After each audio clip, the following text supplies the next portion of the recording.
दोस्तों, आज हम बात करने जा रहे हैं भौमासुर की। जी हाँ, ये वही भौमासुर है जिसने विभिन्न राजाओं के महल से उनकी राजकुमारियों का हरण कर बंदी बनाया था और किस प्रकार अद्भुत चरित्र वाले भगवान श्री कृष्ण ने उसका वध किया था।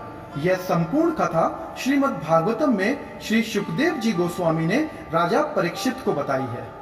आप सबका एक बार पुनः स्वागत है इस YouTube चैनल जिसका नाम है स्पिरिचुअल बटरफ्लाइज।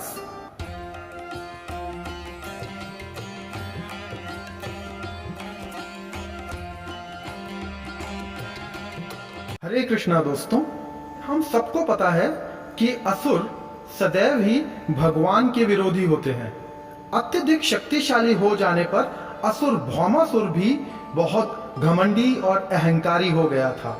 अपने बल के दम पर उसने वरुण देव का सिंहासन का छत्र भी छीन लिया था। देवताओं की माता अदिति के कान के कुंडल भी उसने छीन लिए थे।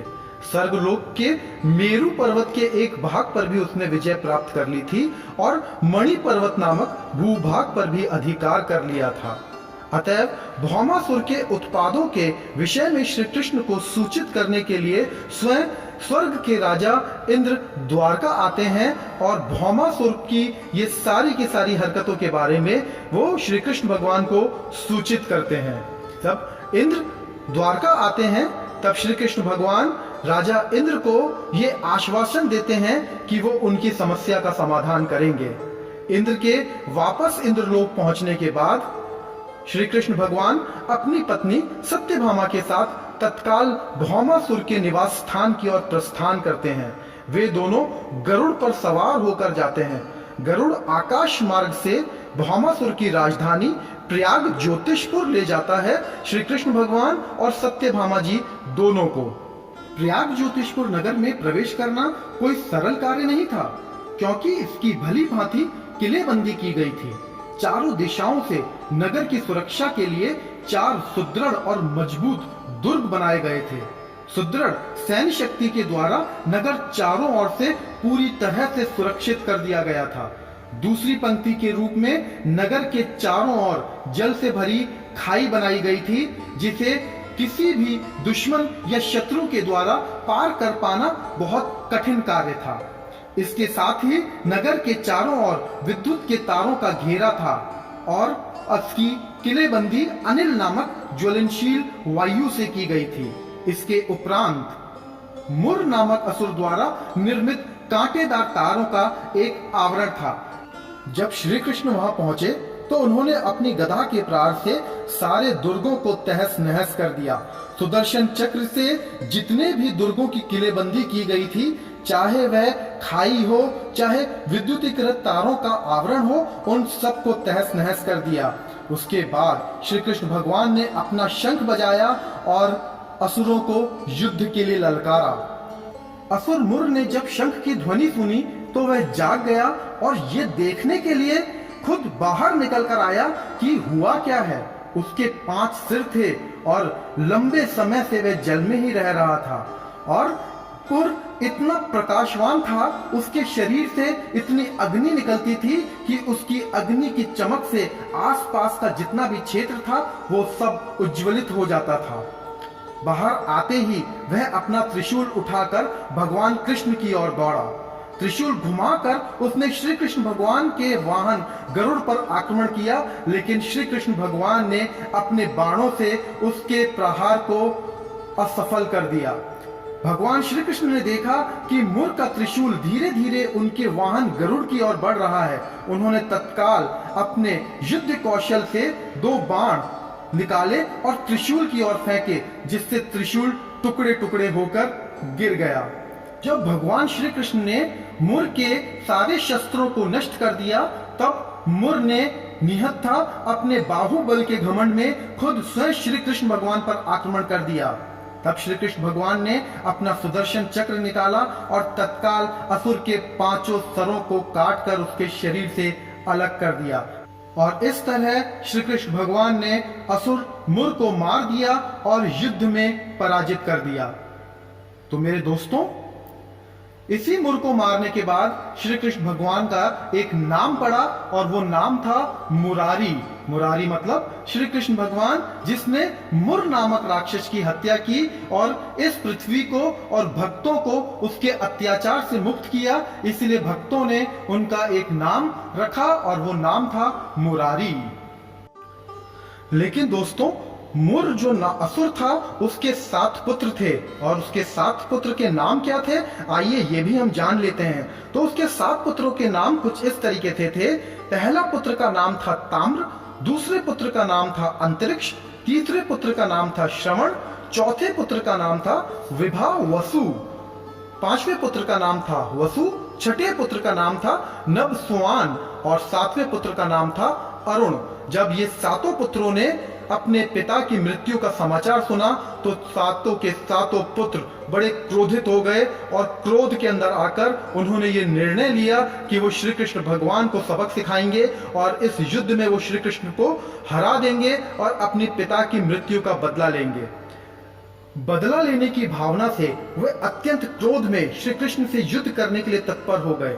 उन्होंने स्वयं को आवश्यक अस्त्र और शस्त्रों से सुसज्जित किया और पीठ नामक एक अन्य असुर को युद्ध में सेना नायक की भांति कार्य करने के लिए नियुक्त किया। भौमासुर के आदेश पर इन सब ने सम्मिलित रूप से श्री कृष्ण भगवान पर आक्रमण किया। भगवान श्री कृष्ण की शक्ति असीम और अजय है। श्री कृष्ण भगवान ने अपने अस्त्र और शस्त्र और युद्ध नीति के चातुर्य से भौमासुर के सेनापति पीठ और उसके जितने भी सैनिक थे उन सबको मार गिराया। श्री कृष्ण भगवान ने अपने सैन्य चातुर से मुर नाम के असुर के 7 पुत्रों को भी मार गिराया। जब ये समाचार भौमासुर को मिला तो भौमासुर अत्यंत क्रोधित हो गया और भौमासुर ने उन्मादी हाथियों का एक पूरा झुंड लेकर श्री कृष्ण भगवान पर आक्रमण करने की योजना बनाई और वो श्री कृष्ण भगवान से लड़ाई करने के लिए मैदान में आ गया। श्री कृष्ण भगवान भौमासुर से गरुड़ की पीठ पर बैठकर युद्ध कर रहे थे। गरुड़ भी श्री कृष्ण भगवान की सहायता कर रहे थे युद्ध में। गरुड़ भी अपनी चोंच से और पंखों से घोड़े और हाथियों पर प्रहार करते, उनके सरों पर खरोच मारते। इस तरीके से गरुड़ भगवान भी श्री कृष्ण भगवान की युद्ध में सहायता करने में लगे हुए थे।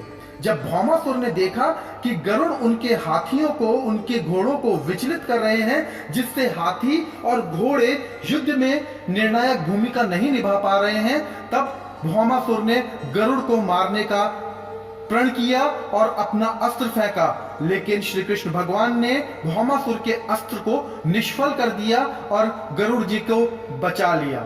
अपने सारे अस्त्रों को विफल होता देख भौमासुर बहुत क्रोधित और विचलित हो गया। उसने अंतिम युद्ध करने का निर्णय किया और अपने त्रिशूल से श्री कृष्ण भगवान पर प्रहार किया, परंतु श्री कृष्ण भगवान ने अपना सुदर्शन चक्र निकाला और भौमासुर का सर उसके शरीर से अलग कर दिया। जब युद्ध में भौमासुर की मृत्यु हो गई और उसका शरीर पृथ्वी पर आकर गिरा, इस वक्त मूर्तिमयी पृथ्वी भगवान श्री कृष्ण के समक्ष आई और उन्होंने वैजयंती रत्नों की एक माला श्री कृष्ण भगवान को अर्पित की।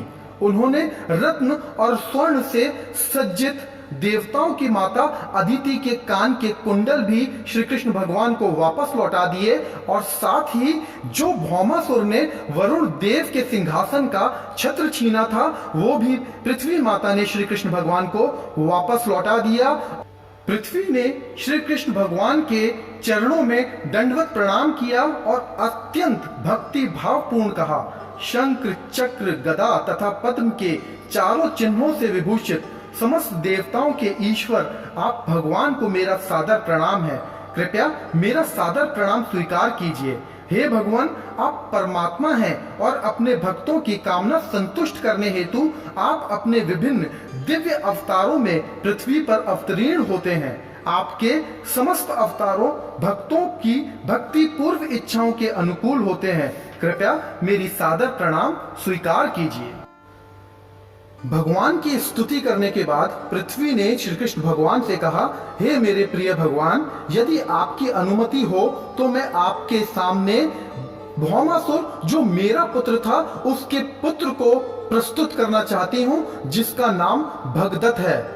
ये भगदत्त अपने पिता की मृत्यु से अत्यंत भयभीत और भ्रमित हो गया है, इसीलिए मैं इसे आपके चरण कमल की शरण में लाई हूँ। मेरी प्रार्थना है कि हे भगवान, आप इस बालक को अपनी शरण में लीजिए ताकि ये अपने पिता भौमासुर के पाप कर्मों के फल से मुक्त हो सके।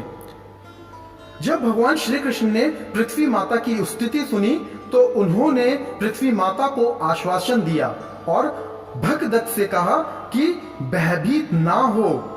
इस तरह पृथ्वी माता के कहने पर श्री कृष्ण भगवान ने भौमासुर के पुत्र भगदत्त को अपनी शरण में लिया और उसे अभय का वरदान दिया।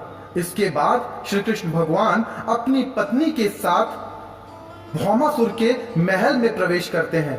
जब वो भौमासुर के महल में प्रवेश करते हैं तब श्री कृष्ण भगवान 16,100 युवती राजकुमारियों को देखते हैं जिनका हरण करके भौमासुर ने उन्हें बंदी बनाकर रखा था। जब राजकुमारियों ने महल में प्रवेश करते हुए भगवान श्री कृष्ण के दर्शन किए तो वे तत्काल भगवान के सौंदर्य पर मुग्ध हो गई और उनकी अहेतुकी दया की प्रार्थना करने लगी। बिना किसी असमंजस के उन्होंने अपने हृदय में भगवान श्री कृष्ण को पति रूप में स्वीकार करने का निश्चय लिया। वे सब की सब विधाता से प्रार्थना करने लगी कि श्री कृष्ण भगवान उनके पति हो जाएं। श्री कृष्ण भगवान ने सारी की सारी राजकुमारियों के हृदय की बात समझ ली, अतः वे उन राजकुमारियों को पत्नी रूप में स्वीकार करने के लिए सहमत हो गए। इस प्रकार उन्होंने सबके लिए उपयुक्त वस्त्र आभूषणों का प्रबंध किया और प्रत्येक को पालकी में बैठाकर द्वारका भेज दिया।